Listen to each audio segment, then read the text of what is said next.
on, guys and gals. Let's look at old Freebie. Just shortened her. She was a long wheelbase. Short wheelbase now. This is what I cut off of it. 14 inches behind the cab, in between the axle. 6 inches off the back of the frame. I was fortunate enough, I found a boy that traded me the long bed for a short bed straight up.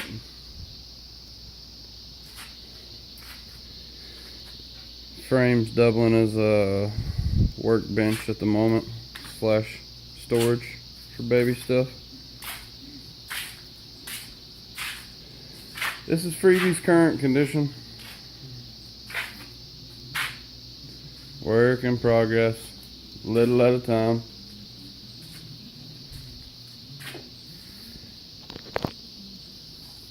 She'll get there one day. Got a few new parts here and there.